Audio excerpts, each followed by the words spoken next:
মানুষ চাইলেই যদি সবকিছু পেয়ে যেত তাহলে অপেক্ষার কোনো মূল্য থাকতো না। মানুষ চাইলেই যদি সবকিছু ভুলে যেতে পারতো তাহলে স্মৃতির কোনো মূল্যই থাকতো না। হ্যালো এভরিওয়ান, আসসালামু আলাইকুম। কেমন আছেন আপনারা সবাই? আশা করি যে যেখান থেকে ভিডিওটি দেখছেন, কাছে অথবা দূরে, দেশ অথবা দেশের বাহির থেকে, আল্লাহর অশেষ রহমতে সবাই ভালো এবং সুস্থ আছেন। আজ আমি চলে আসলাম নতুন একটি ভিডিও নিয়ে আপনাদের মাঝে। আশা করি ভিডিওটি ভালো লাগবে আর পুরোটা ভিডিও জুড়েই আমার সাথে থাকবে। আর যারা যারা আমার ভিডিওটি প্রথম দেখছেন, চাইলে চ্যানেলটিকে সাবস্ক্রাইব করে পাশে থাকা বেল বাটনটি অল করে দিতে পারেন। তাহলে আমার সব ভিডিওর নোটিফিকেশন সবার আগে আপনাদের কাছে পৌঁছে যাবে। দুপুর থেকে রাত পর্যন্ত কি রান্না করলাম আর কি কি কাজ করলাম সবই থাকছে এই ভিডিওতে। তাহলে চলুন সবাই মনোযোগ দিয়ে ভিডিওটা দেখা শুরু করি। আজকে আমি রান্না করব সৌদি আরবের খুবই ফেমাস একটি খাবার। আচ্ছা দেখি কে কে বলতে পারেন এই জিনিসটা কি। আজকে আমি এটাই রান্না করব। এটা কিন্তু আমাদের বাংলাদেশেও আছে, বাংলাদেশের মানুষেরা অনেক বেশি খায় এই খাবারটা। আর নামটা আমি বলে দেবো, দেখি আপনারা বলতে পারেন কিনা এটা। এই রান্নাটা আমাদের বাংলাদেশিরা যেভাবে রান্না করে সৌদিয়ানরা কিন্তু একইভাবে রান্না করে না। তো কিভাবে রান্না করে সেটাও আজকে আপনাদের সাথে শেয়ার করব আর নামটাও বলে দেবো। আর এদিকে আমি ভাতের চাউলটাও ধুয়ে রেখে দেবো, তাহলে ভিজে যাবে অনেক সুন্দর করে। আর এদিকে মুরব্বি বাজার থেকে অনেকগুলো বাজার নিয়ে আসছে, বাজারগুলো আমি গুছিয়ে রেখে তারপর রান্নাটা স্টার্ট করব। বাসায় দুজন মুরব্বি আছেন, ওনারা হচ্ছে অনেক ফল খেতে পছন্দ করেন, তাই বেশি বেশি করে ফল নিয়ে আসে। দেখা যায় অনেক সময় ভুলে যায়, ফ্রিজে থেকে নষ্ট হয়ে যায়, খেতে চায় না, মানে খেতে মনে থাকে না। তো আজকে দেখেন অনেকগুলো কলা নিয়ে আসছে, ফ্রিজে অলরেডি অনেক কলা আছে তারপরও নিয়ে আসছে। আর এদিকে কিছু সবজি নিয়ে আসছে, টমেটো, গাজর। তো এক খাঁচি টমেটো নিয়ে আসছে, আর আমাদের বাসায় প্রচুর পরিমাণে টমেটো লাগে। আমি জানি না প্রত্যেকটা সৌদিয়ানরা এত টমেটো খায় কিনা, তবে আমাদের বাসায় প্রচুর পরিমাণে টমেটো লাগে। এরকম এক খাঁচি টমেটো আনলে 5-7 দিন যাবে, এক সপ্তাহের মতো যায়, তারপর আবারও আনা লাগে। আর এখানে কিছু শাকসবজি নিয়ে আসছে, এটা আপনাদের সাথে শেয়ার করছি। এটা হচ্ছে, এটাকে আরবিতে বলে হাবেক, এটা চায়ের সাথে দিয়ে খায়। আর ধনিয়া পাতা নিয়ে আসছে একদম ফ্রেশ।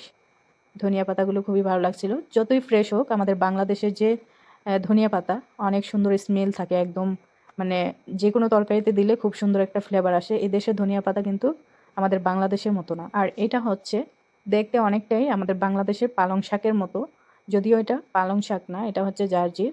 এটা শাকের মতোই, তবে এটা হচ্ছে ভাতের সাথে কাঁচাই খাওয়া যায়। আমরা সবসময় এটা ভাতের সাথে খাই, আমার কাছে খুবই ভালো লাগে। আর এদিকে নিয়ে আসছে গাজর।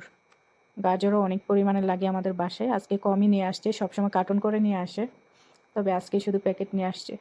এই তো বাজারগুলো গুছিয়ে রেখে দেবো। আরেকটা পাতা আসছে দেখেন ধনিয়া পাতার মতো, এটা হচ্ছে বাইগদোনাস বলে আরবিতে, আমাদের বাংলাদেশে নাই, আমি দেখি নাই কখনো। এটাও হচ্ছে একটা ফ্লেভারের জন্য খাওয়া হয়। তো যার যেগুলো একদম ফ্রেশ ছিল, এটা আজকে হচ্ছে দুপুরে খাবার সময় আমি ধুয়ে নেব। ভাতের সাথে খেতে খুব ভালো লাগে। শাকটা আমাদের বাসার মুরব্বীরা অনেক পছন্দ করে, আর আমার কাছেও ভালো লাগে।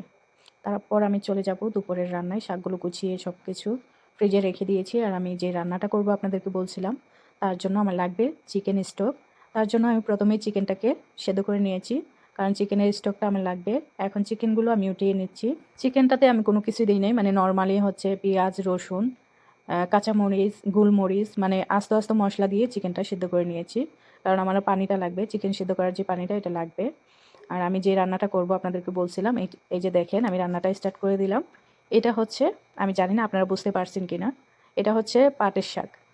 পাটের শাক অনেক বেশি করে নিয়ে আসে আমাদের বাসায়, তখন হচ্ছে আমি ব্লেন্ডারে ব্লেন্ড করে তারপর বক্সে ভরে ডিপ ফ্রিজে রেখে দিই।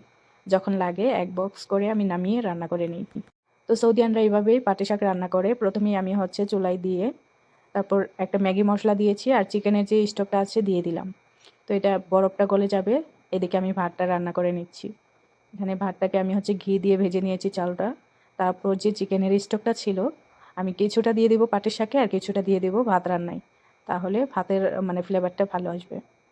এদিকে আমি ভাতটা রান্না করে নিচ্ছি, পানিটা পরিমাণ মতো দিতে হবে। ভাতটা রান্না হতে থাক, আর অন্যদিকে আমি হচ্ছে শাকটা রেডি করে নেব। আর হচ্ছে এই শাকটা রান্না করা খুবই ইজি। এখন আমি হচ্ছে এখানে বেশি করে রসুন আর হচ্ছে পেঁয়াজ ভেজে নেব। শাকটা রান্না করতে দেখলেনই তো, কিছুই লাগে নাই, শুধু হচ্ছে মুরগি সেদ্ধ করার যে পানি আর হচ্ছে ম্যাগি মশলা দিয়ে আমি একদম গলিয়ে নিয়েছি, বরফটা জাল করে নিয়েছি। তারপর বেশি করে রসুন আর পেঁয়াজ এভাবে ভেজে দিয়ে দিলাম। এখন নেড়ে নেব। এটাই হচ্ছে সৌদিয়ানদের পাটের শাক রান্নার রেসিপি। এটা দেখতে খুবই সহজ, কিন্তু খেতে কিন্তু ভীষণ ভালো লাগে, আমার কাছে ভালো লাগে। বলতে পারেন আরবিয়ান খাবারের ভেতর এটাও আমার একটা পছন্দের খাবার। আরবিয়ান সব খাবারই কিন্তু আমার পছন্দ, তবে কয়েকটা খাবার আছে আমার খুবই ভালো লাগে। যাই হোক, আমার রান্না শেষ, খাওয়া দাওয়াও কিন্তু শেষ। এই যে শাকটাও রান্না হয়ে গেছে, মুরগির মাংসটা আমি ওভেনে দিয়ে লাল করে নিয়েছি একটু, ভাতটাও রান্না শেষ।